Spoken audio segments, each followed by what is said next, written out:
Señor, nuevamente gracias, gracias.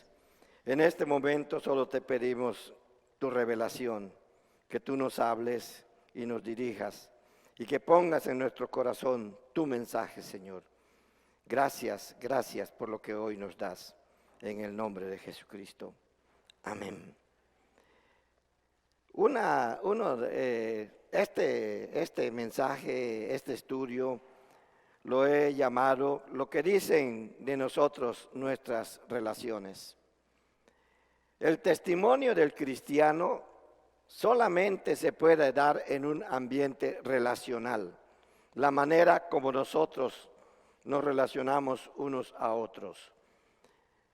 En la historia de la iglesia, pero sobre todo en la historia reciente, no tiene más de 25, 30 años, que se está pidiendo a todos los cristianos que el evangelismo o el testimonio que den hacia los demás de su relación con Cristo sea a través de sus relaciones. A eso le llaman evangelismo relacional. Es decir, con quiénes estoy relacionado, quiénes están a mi alrededor. Según el testimonio que yo les dé, es que ellos van a decidir seguir o no al Señor. Por eso es muy importante que nosotros veamos toda la cuestión relacional. Porque cuando las relaciones fallan, hay problemas. Y uno de los problemas más grandes que ha enfrentado la iglesia desde su existencia es precisamente el de las relaciones. Las relaciones internas, las relaciones con los demás. Y lo ha enfrentado precisamente porque algunas veces no hemos sabido lo que significa una relación desde el punto de vista cristiano y cómo ésta se da. A veces sí conocemos lo que la Escritura dice, y ahorita van a ver algunos puntos que vamos a tocar, que sí lo conocemos, pero a veces no sabemos cómo llevarlo adelante. Y esto sale porque me recuerdo que en una ocasión un joven me decía, usted me dice, pastor, honra a tu padre y a tu madre, pero ¿cómo hago eso? ¿Qué significa eso? ¿Solo obedecer? Entonces, es necesario tener que hablar de estas cosas porque la honra en el padre y en la madre tiene mucho que ver con las relaciones en el hogar, ¿verdad?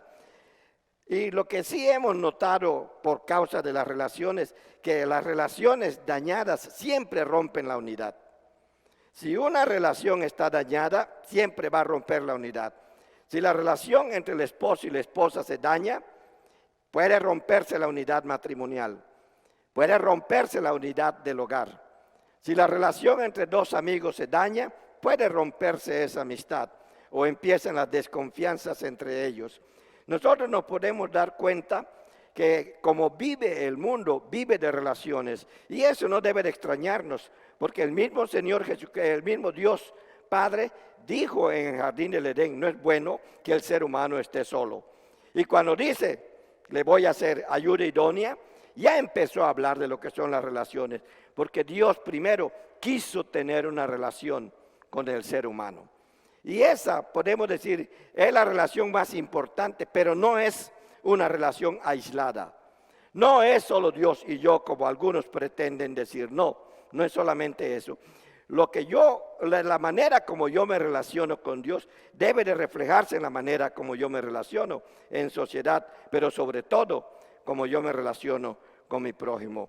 Por eso el mundo está dividido y Jesús insinúa que la división que se ve en el mundo, dividimos las cuestiones por raza, por género, por diferentes situaciones, por academias o por intelecto. Dividimos a la humanidad de diferentes maneras. Tú eres colombiano y tú eres mexicano. Ya empezamos a poner fronteras. O tú eres de esta otra nacionalidad y ya empezamos a poner fronteras. El mundo está dividido.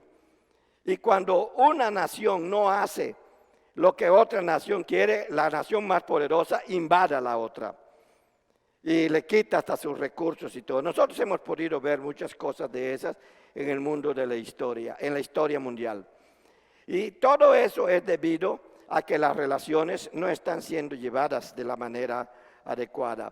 Por eso el mundo se acaba. El mundo se acaba porque está dividido. Les voy a decir, vean esta cita en Mateo capítulo 12. Versículos 25 y 26. Mateo capítulo 12, versículos 25 y 26. Allí Jesús, cuando está hablando precisamente por una acusación que le están haciendo, Él dice, sabiendo Jesús los pensamientos de ellos, los fariseos y otras personas, les dijo, todo reino dividido contra sí mismo es asolado. Quiere decir, todos los males le vienen encima. Y toda ciudad o casa dividida contra sí misma no permanecerá. Jesús hablaba de la propia experiencia con el pueblo de Israel. Y si Satanás echa fuera a Satanás contra sí mismo, está dividido. ¿Cómo pues permanecerá su reino?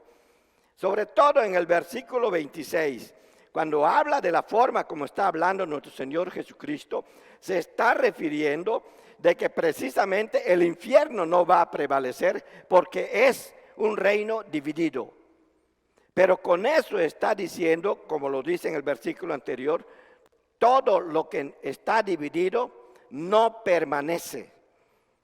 Pero ¿por qué ocurren las divisiones? Ocurren porque las relaciones se han roto. Cuando vemos la relación del infierno con respecto al reino de los cielos, el infierno existe porque se rompió la relación que Dios había establecido con el ángel que él había creado para su gloria, para su protección. Así entre comillas esa palabra protección. Es alguna manera de identificarlo de los profetas. Y nosotros cuando le da Dios a Satanás poder sobre esta tierra, por eso le llama príncipe de este mundo, manifiesta su presencia en esta tierra a través de las divisiones.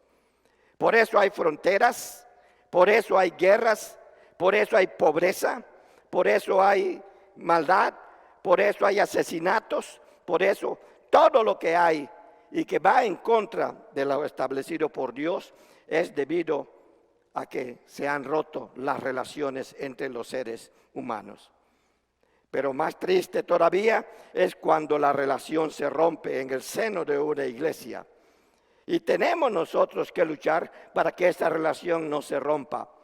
Y eso es lo que tratamos de ver el día de hoy. Pero ¿qué es una relación? La pregunta que a mí me hacían, ¿qué significa que yo honre a mi padre y a mi madre? Viene a mi mente la pregunta, ¿qué es una relación? Tome nota de lo siguiente, una relación se da cuando dos o más personas encuentran tener cosas en común. Y esto viene del sentido común. ¿Qué es lo que me une a mí con mi esposa? Tenemos muchas cosas en común. Y si nosotros podemos trabajar con esas cosas en común, nuestras diferencias van a ser sobrepasadas. Y si esas cosas en común que tenemos están tocadas por la mano de Dios, nuestras diferencias también van a ser pasadas. Y lo que menos piensa una pareja cuando tiene problemas debido a todas las cosas que tienen en común, y una de las primeras cosas que llegan a tener en común y que los une más son los hijos. Pero eso es asunto de lo que hablaremos más adelante. Entonces, el tener las cosas como dos personas se unen, nos gusta el básquetbol y ahí nos vemos para ir al básquetbol, jugamos básquetbol juntos, hablamos de básquetbol y conocemos a los mejores jugadores de básquetbol, aunque tengamos equipos diferentes y nos ponemos hasta la camiseta del equipo con el que nos identificamos. Pero tenemos algo en común, nos gusta ese deporte. Y eso une a las personas, por eso los estadios se llenan, porque tienen en común que les gusta ese deporte. Pero todavía no se da toda una relación, sino hasta que hay comunicación. Y una relación se da cuando hay comunicación. Si no hay comunicación, aunque tengamos los mismos gustos, no vamos a lograr nada. Allá en 1 de Samuel capítulo 18 del 1 al 5, nos da la pauta para pensar en los 3 tipos de relaciones que todo cristiano debe considerar para su vida. 3 tipos de relaciones que debe desarrollar para tener una vida cristocéntrica. A veces nos decimos cristocéntricos y todavía no tenemos claro qué es esto, lo que significa. Y lo cristocéntrico tiene mucho que ver con lo que son nuestras relaciones. Y los tres tipos de relaciones de las que estoy hablando son las siguientes. La relación del ser humano con el ser humano. Eso lo estableció Dios desde el principio. La relación del ser humano con la iglesia. También lo estableció Dios desde el momento en que fue necesario construir un pueblo para que Él manifestara su gloria a toda la humanidad. Cuando este pueblo no cumplió todo, entonces la relación que Dios construye, pero ya la había prometido desde el principio de la humanidad, lo hizo a través de la iglesia. Por eso es importante la relación del ser humano con la iglesia. Puede ser que tenga que hacerlo por este medio, internet, como lo está haciendo usted en este momento. Puede ser este medio, como están ustedes aquí presentes aquí. Y está mostrando su relación con la iglesia. Que está mostrando, por eso allá en Hebreos tiene que decir que Dios ama el que busque uno congregarse, congregándose, no dejando de congregarse como algunos tienen por costumbre. No agarremos la costumbre de no congregarnos, porque Dios manifiesta la relación del ser humano con la iglesia a través de su presencia de cualquier forma posible. Y el tercer punto sería la relación del ser humano con Dios. Hay quien dice, pero ese debería ser el primero. Ahorita vamos a ver por qué lo puse de tercero. Primero, la relación del ser humano con el ser humano, David y Jonatán. Nosotros podemos ver en esta parte, sobre todo cuando leemos el pacto que hicieron David y Jonatán.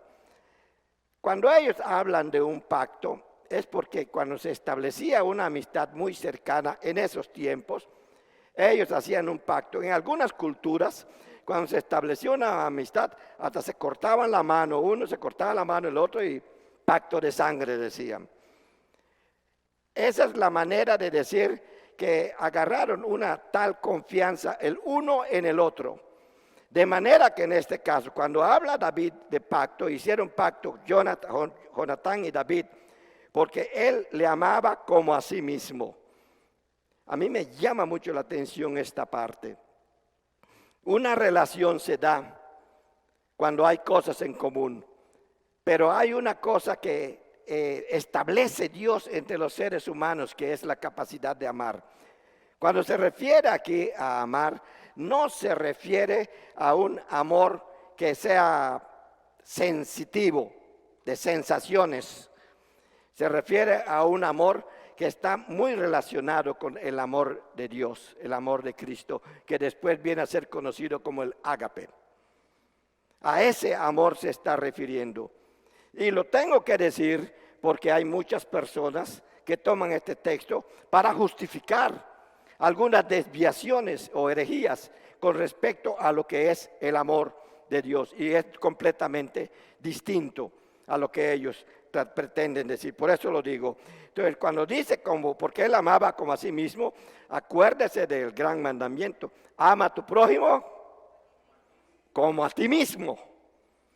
Y aquí nosotros estamos viendo que desde el Antiguo Testamento Dios estaba tratando de establecer la relación del ser humano con el ser humano a través del amor.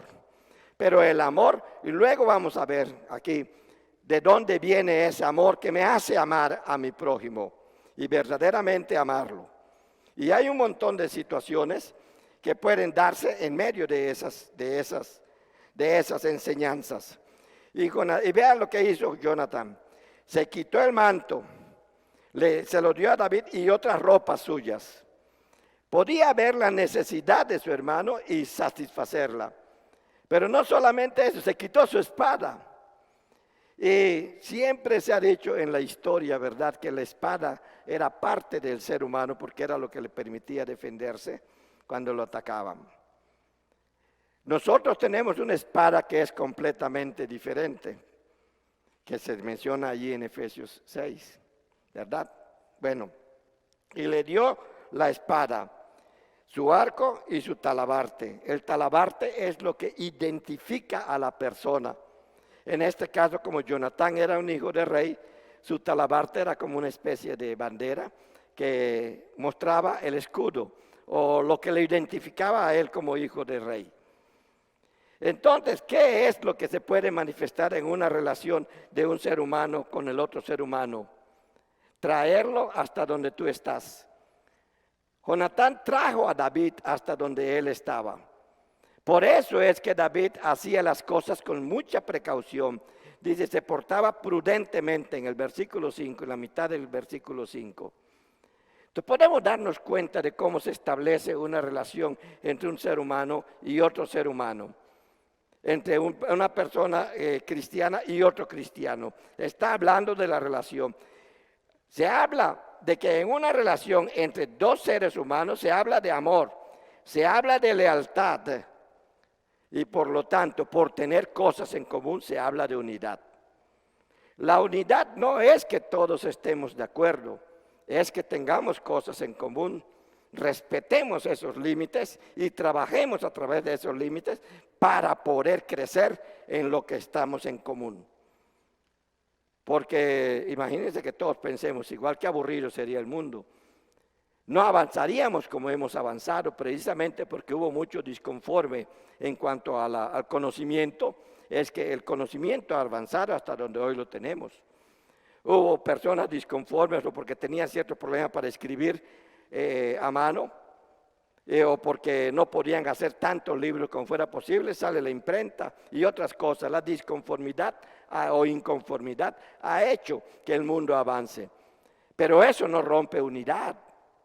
Al contrario, esa disconformidad cuando se habla entre personas que se aman, que se respetan, que se quieren, hace que las personas avancen. Porque es así como ha avanzado el conocimiento, es así como ha avanzado la espiritualidad. Porque eso fue lo que hizo Jesús cuando vino. ¿Y qué le decía a sus apóstoles? Ustedes pueden leerlo en el Evangelio de Juan. Vosotros sois mis amigos si hacen lo que yo os mando. Él habla del amor. Esto os mando, que os améis unos a otros. Son los capítulos 14 y 15 del Evangelio de Juan. Entonces, el mismo Dios nos está mostrando que a pesar de la gran diferencia que había entre el ser humano y él, se puede establecer una relación. Se puede establecer una relación.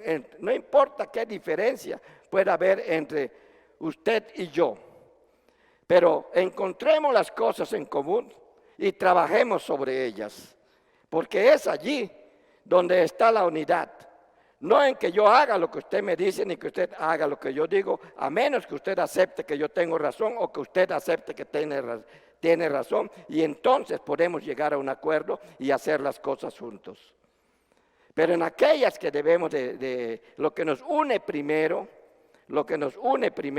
es que tengamos algo en común. Y tenemos que empezar a trabajar sobre eso común. Porque si no trabajamos sobre eso común, ¿qué es lo que hace el ser humano y por qué hay división allá afuera? ¿Por qué de repente alguien se te atraviesa y lo persigues y lo bajas y todo? Y se agarran a peleas y incluso se agarran a balazos.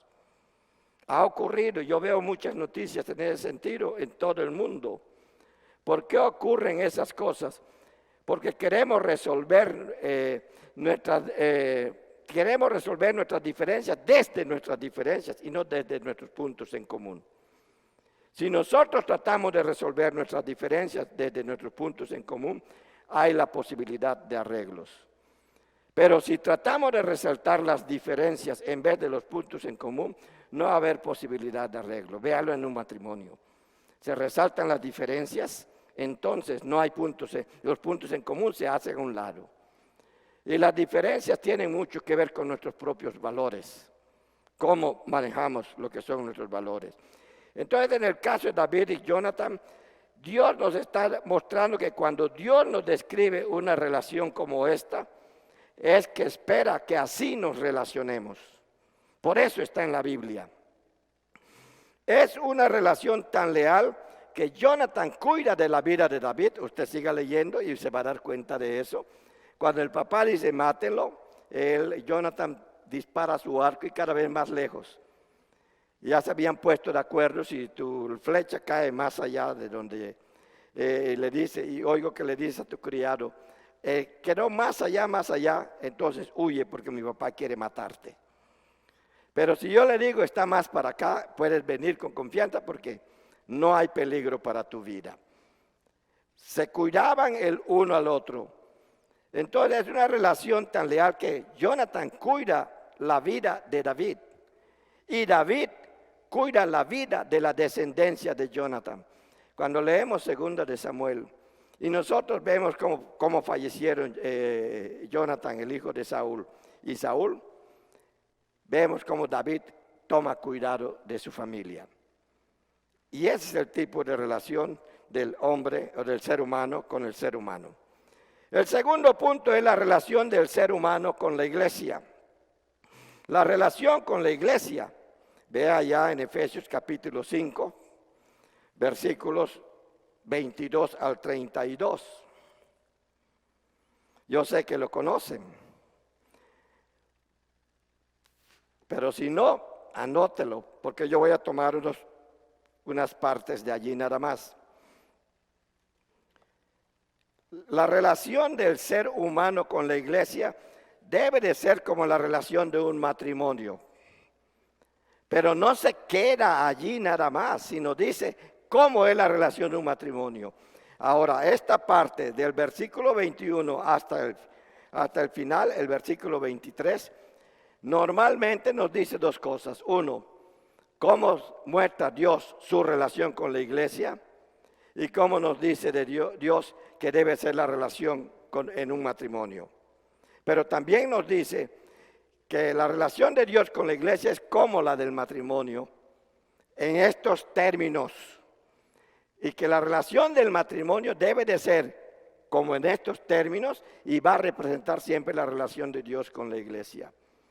Y una conclusión que siempre podemos sacar de eso es para que en un matrimonio haya una relación como la de Dios o Cristo con su iglesia, el varón tiene que ser como Cristo y la mujer tiene que ser como la iglesia. Si eso no se da, es una relación que puede ser nociva. Pero veamos qué es lo que dice. Primero dice, las casadas estén sujetas a sus propios maridos como al Señor. Déjeme decirle que el griego no lo dice así. El griego nada más dice, así también las casadas a sus maridos. A eso es lo que dice nada más. Pero se está refiriendo al contexto del versículo 21. No quiere decir que esto está mal traducido. No estoy diciendo eso. Solamente que para poder entender es una traducción así como aparece en el idioma en el que fue escrito. Teníamos que leer un poco antes, un poco acerca de qué estaba hablando Pablo. ¿Y de qué estaba hablando? Someteos unos a otros. Y cuando dice las casadas así también a sus maridos, lo que está diciendo es que en ese tiempo, en ese momento, se podría haber estado dando, debido a las diferentes costumbres paganas que muchos tenían. Los efesios eran de origen griego. Ellos, antes de llegar al cristianismo, eran paganos, adoraban ídolos. Entonces, cuando dice esto, que las casadas estén sujetas a sus propios maridos, quiere decir que había ciertas situaciones en que no o rompían las cosas en común que podían haber tenido y no tenían ningún problema en hacerlo. Entonces Pablo tiene que decirlo. ¿Por qué? Porque esa es la manera de decir la iglesia esté sujeta a la cabeza, que es Cristo. Él menciona en Corintios que así como Cristo es cabeza del varón, el varón cabeza de la mujer y Dios cabeza de Cristo, etcétera, que tiene una explicación muy sensata. No es mucho así como lo dicen algunos, ¿verdad?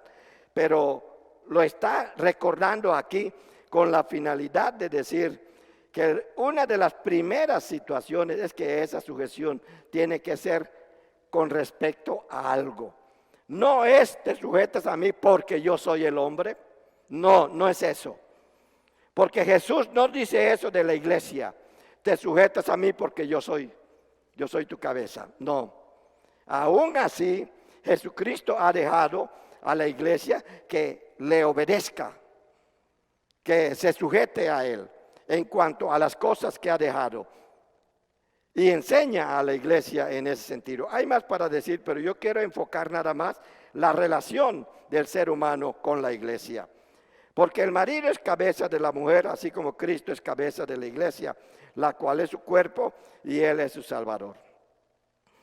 Entonces está hablando de lo que Cristo ha hecho por la iglesia, que es la mujer.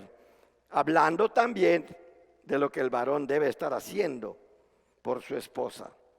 Hay mucha responsabilidad en todo esto. Así que como la iglesia está sujeta a Cristo, óiganlo, a Cristo. Y estar sujeta a Cristo significa escuchar, entender, saber lo que Él dice y tiene que decir para que nosotros lo sigamos a la manera como Él nos los dice. Lo que está escrito en la Biblia que Cristo dijo o que Dios habló es literal. Lo que los profetas interpretan podemos contextualizarlo hasta nosotros y podemos usarlo como una enseñanza. Pero lo que dice Dios, lo que dice Jesucristo es literal. Es literal, siempre. Así que como la iglesia está sujeta a Cristo, así también las casadas lo estén a sus maridos en todo. Ya hay acuerdos en ese sentido. ¿Por qué? Porque el acuerdo de Cristo con su iglesia es lo que Él llamó pacto. Este es el nuevo pacto en mi sangre, lo dice en la última cena que Él tuvo. Entonces, ¿qué quiere decir que ese pacto? Que yo vengo arrepentido ante Él, Él me perdona y se establece la relación. Pero a eso me voy a referir en el último punto.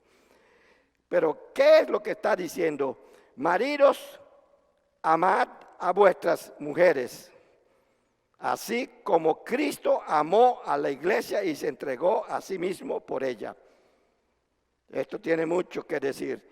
Pero aquí lo que nos está diciendo, que tu relación con la iglesia tiene mucho que ver con lo que Cristo ha hecho por ti.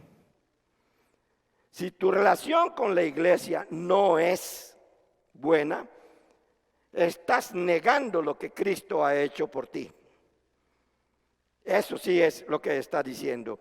¿Y para qué se entregó a sí mismo por ella? Para santificarla. Entonces, Cristo me santifica a mí. Y como me santifica a mí, yo debo de tener una respuesta a esa santificación en la iglesia, porque es su cuerpo. En el lavamiento del agua por la palabra. El lavamiento por el agua era lo que tenían que hacer aquellas personas cuando había un rito. Tenían que purificarse, se limpiaban todo. O cuando iban a comer, que se lavaban los pies, porque se acostaban se ponían casi en posición de acostados alrededor de la mesa y los pies del otro me quedaban casi en la cara, ¿verdad? Entonces se acomodaban así ellos. Era la manera como tenían, no habían sillas como el día de hoy.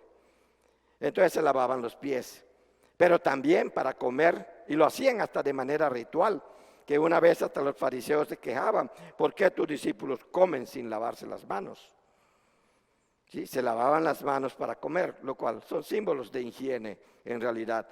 Pero aquí lo que está diciendo es que la purificación que el sumo sacerdote tenía que hacerse antes de entrar al lugar santísimo. Después de haber sacrificado el sumo sacerdote, después de haber esparcido la sangre, él estaba manchado. Él tenía que ir a una fuente, lavarse completamente, purificarse él mismo de primero, lavarse completamente. Y una vez que ya estaba limpio, podía entrar al lugar santísimo.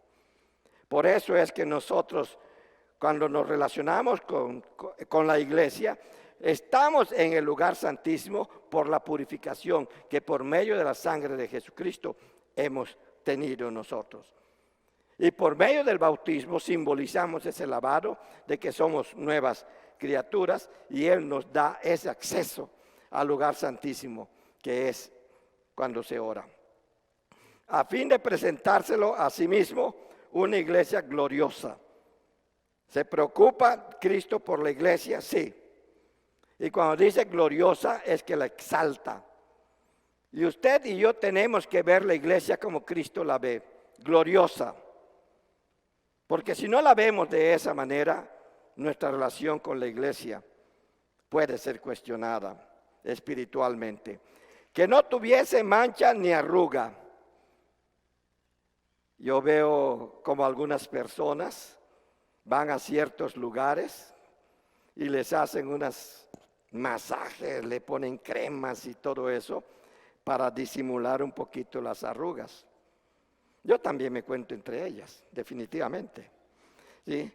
Y tratamos nosotros de presentarnos ante nuestro prójimo. Tratamos de presentarnos la mujer ante el esposo o ante aquellos con los que trabaja como una persona que se conserva, aunque sabe que ya no es joven. No es que quiera aparentar o jugar de joven como algunos piensan, es inmadurez. Es normal que querramos presentarnos de esa manera, queremos ser agradables. ¿Por qué no serlo en la iglesia de Dios? Si Dios está haciendo todo lo posible por verte a ti sin manchas, sin arrugas, sin la mancha del pecado, sin las arrugas de la preocupación, de la falta de paz, de la intranquilidad. Dios te quiere de esa manera, pero necesita que tú te relaciones con la iglesia. Y tu relación con la iglesia tiene que ver mucho con lo que tú haces por ella, con lo que tú asistes a ella, con lo que tú participas con ella, ¿verdad? Con lo que tú participas, porque la iglesia tiene que sostenerse de alguna manera, porque Cristo la dejó en este mundo y lo dejó bajo nuestra responsabilidad.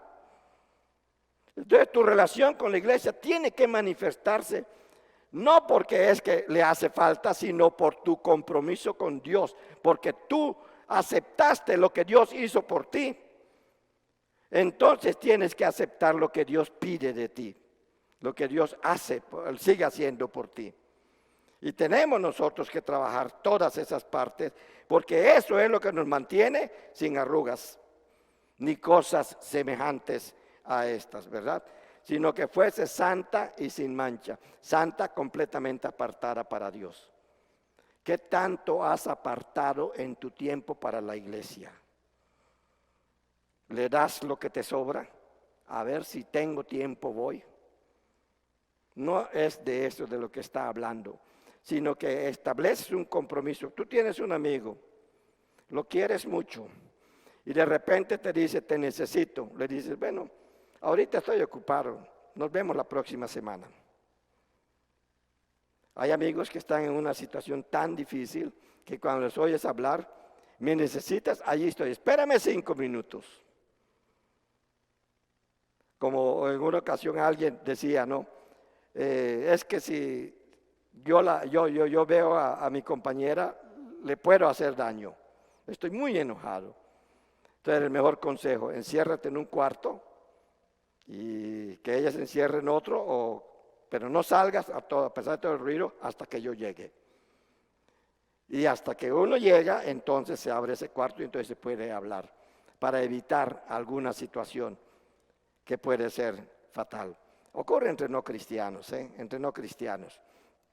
Entonces, ¿cuál es el compromiso que estamos haciendo? Dios ya lo hizo con nosotros. Dios ya lo estableció con nosotros. Pero cuando se habla de la iglesia, miren, aunque dice las casadas, no quiere decir que un hombre tiene muchas mujeres. En aquel entonces, con esta expresión de Pablo, ya se establecía una pareja. Un hombre para la mujer, una mujer para el varón. Ya se establecía eso. ¿Cuántas iglesias vas a estar tú? ¿Con cuántas iglesias te vas a relacionar? Puedes tener relaciones de amistad con otras denominaciones que piensan lo mismo que tú, que creen en Cristo como único y suficiente Salvador. Sí, sí lo puedes hacer. Pero tú tienes una iglesia y es aquella donde tú decidiste relacionarte. Y la institución monógama que Dios hizo con el matrimonio, porque cuando dice que nuestra relación con la iglesia debe de ser precisamente como su relación con la iglesia es monógama. Creo que se entiende bastante bien. Hay varias iglesias, de acuerdo a la cultura del primer siglo de nuestra era, toda reunión o asamblea de carácter social, legal, moral, es iglesia, porque la palabra iglesia siempre se vio como asamblea. Viene de dos términos que quiere decir los llamados de afuera, ¿verdad? Es iglesia, pero no toda reunión como esta es iglesia de Dios. La iglesia de Dios, aunque significa asamblea la palabra iglesia, la iglesia de Dios es aquel lugar donde se alaba, se glorifica, se obedece, se escucha, se estudia a Dios, la palabra de Dios.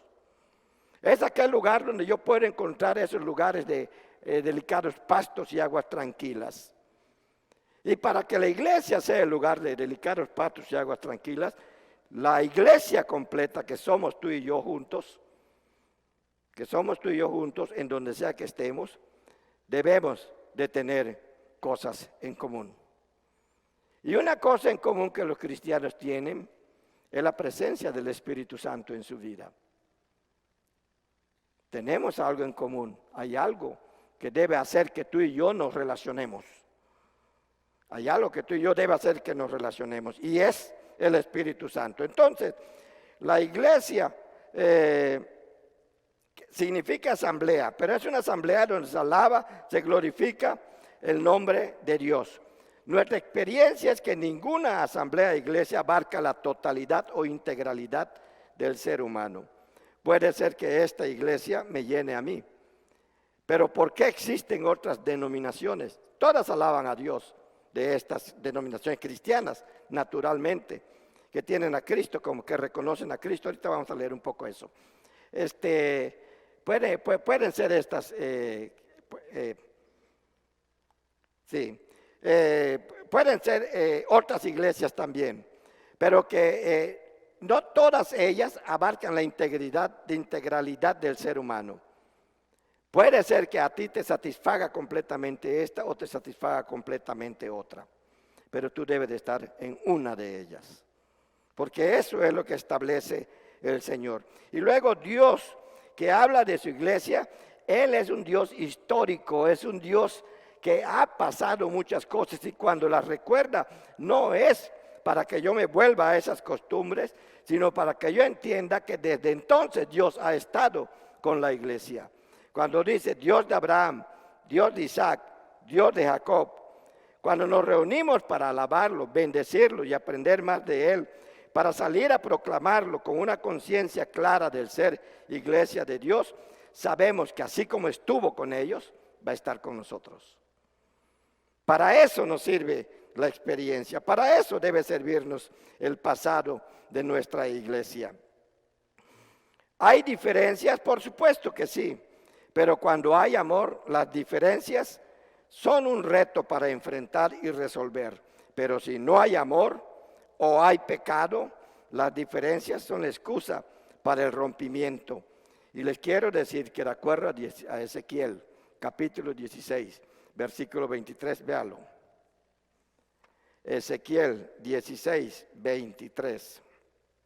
Dice: y sucedió que después de toda tu maldad, ay de ti, dice Jehová el Señor. Lo que está hablando que cuando hay esas diferencias, cualquier diferencia no le agrada a Dios. Y cuando dice aquí, por toda tu maldad, ay de ti, dice Jehová el Señor, ay de ti, esa expresión de dolor que está expresando nuestro Dios por algo que no debió de haber hecho el pueblo de Israel, es la misma expresión que Dios utiliza para cuando nosotros rompemos nuestra relación con la iglesia. En el amor se enfrentan juntos los problemas. Allí se ve la humildad. Y cuando reconozco que tengo problemas que afectan mi relación con la iglesia, ahí se ve la humildad. Cuando reconozco que tengo problemas que afectan mi relación con la iglesia. ¿Qué es lo que hace el ser humano cuando tiene problemas? A veces busca echarle la culpa a los demás. Y lo que nos está diciendo Dios es que debemos mirar siempre hacia nosotros y encontrar qué es lo que nos está afectando de nosotros. Porque a veces, y eso es lo que hace la psicología, habla, dime qué es lo que está pasando. para que encuentres qué es lo que está haciendo que tú pienses de esa manera.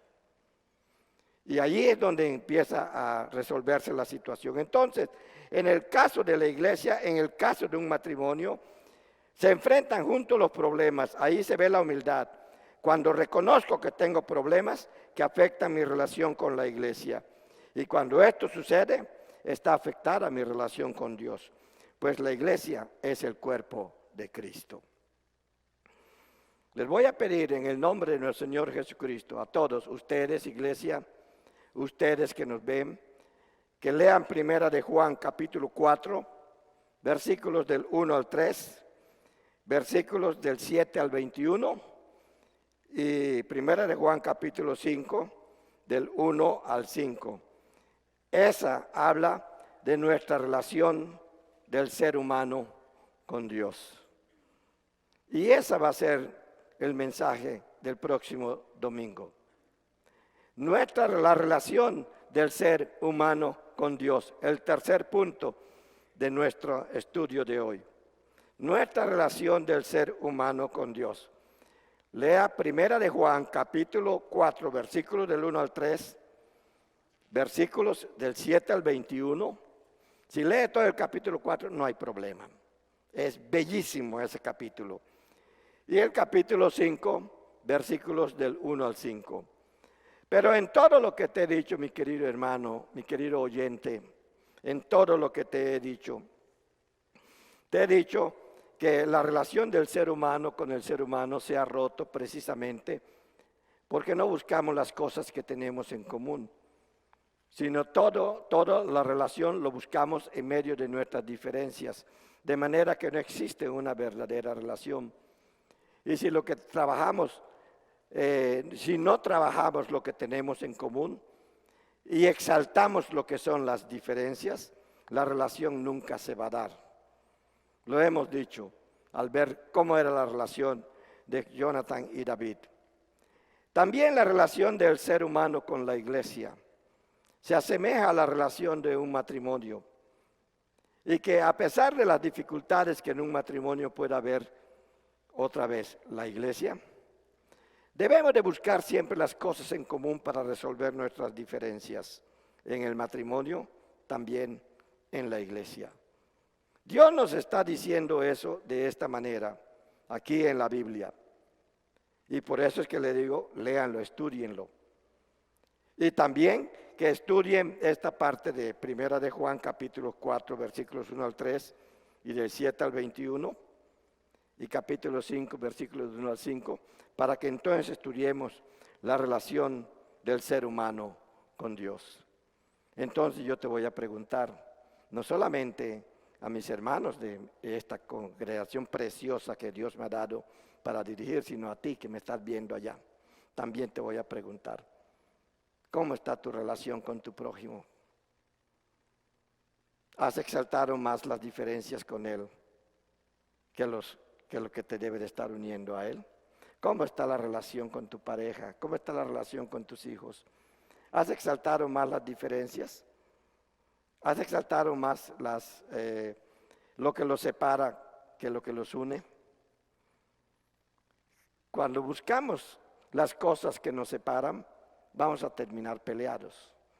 Pero si buscamos las cosas que nos unen, existe la gran posibilidad de que todo se resuelva. Pero eso va a depender de ti. Va a depender de ti. Dios nos dio a ti y a mí la capacidad que Él mismo quiso darnos. De Él mismo, no quiero decir que la tenemos igual que Él, pero nos dio esa capacidad para que podamos resolver nuestras diferencias. Nos la dio. Es que somos nosotros los que tenemos que resolverlas. Dios ya nos dijo, yo estoy contigo todos los días. Yo estoy contigo, pero tú tienes que dar el paso. Tú tienes que caminarlo. Y es decisión tuya el hacerlo. Y yo quiero pedirles en el nombre de nuestro Señor Jesucristo que piensen en esta posibilidad. ¿Hay algo que me separa de mi prójimo? A lo mejor mi prójimo ni siquiera se ha dado cuenta. Pero yo estoy sintiendo eso. Se lo digo por toda la experiencia que yo he tenido. en todos los más de 40 años de ministerio que Dios me ha dado. Y a veces la persona ni siquiera sabe, hasta se sorprende. Tú tenías eso contra mí. ¿Por qué nunca me dijiste nada? Y pasan esas cosas, ¿verdad? Si hay algo que tenemos en común y hay algo que nos separa, usa lo que tenemos en común para poder hablar de lo que nos separa. Úsalo. Eso es lo que quiero decir con toda esta parte. En la parte, ser humano, iglesia. La otra parte, ser humano con Dios, la vamos a estudiar la próxima semana. Señor, quiero darte gracias por tu palabra. Quiero bendecirte, Señor, por lo que nos muestras. Te pido en el nombre de Jesucristo que tú levantes las cosas que nos unen, aquellas cosas que has puesto en nosotros y que todos lo tenemos en común, que es tu Espíritu Santo, que es esta misma iglesia, que es la iglesia donde asisten aquellas personas que nos ven. Y que permitas con todo eso, Señor, que podamos resolver si algo nos divide, lograr la unidad cuando exaltamos, engrandecemos, fortalecemos las cosas que nos unen y debilitamos las cosas que nos pueden estar separando. Gracias porque tú nos llamas a la unidad, Señor, porque es la unidad, como tu oración dice, aquel día que estabas en Getsemaní, que el mundo creerá cuando vea que somos uno. Gracias por tu presencia, gracias por tu amor, en el nombre precioso de nuestro Señor Jesucristo. Amén.